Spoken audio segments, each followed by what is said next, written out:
دور کر دے اس کو، اور پھر اس پہ دھیان لگا دے جو چیز سوچ رہے. اس کو کہتے ہیں مراقبہ. تو ہر چیز پہ کیا جا سکتا ہے، یہ بھی یاد رکھیں. مراقبہ ہر چیز پہ آپ کنسیڈر کر سکتے ہیں، سوچ سکتے ہیں اسی طریقے سے، اسی نقطے سے.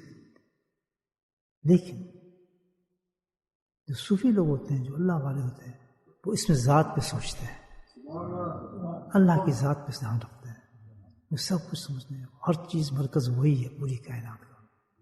اللہ، حدیث میں آتا ہے کہ اللہ وہ نام ہے، سب کے نام دنیا میں رکھے ہیں.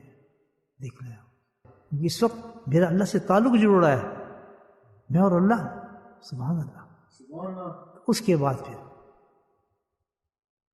خیال کی زبان کے ساتھ ان دا تھاٹس، سب خیال نکال دیں گے، پھر اس خیال کے ساتھ دل کی طرف توجہ کر کے انسان زبان خیال کے ساتھ، لفظ جو کہتے ہیں مشائخ، زبان خیال کے ساتھ اللہ اللہ اللہ اللہ اللہ اللہ کرتے رہے.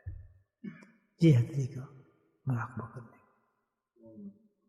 To remember Allah subhanahu wa ta'ala in your heart. I have explained about this. I hope everybody understands it. That the muraqabah is called meditations, which is also doing now everywhere. Other people are also doing this, but for other purpose. I told you muraqabah can be done by anything.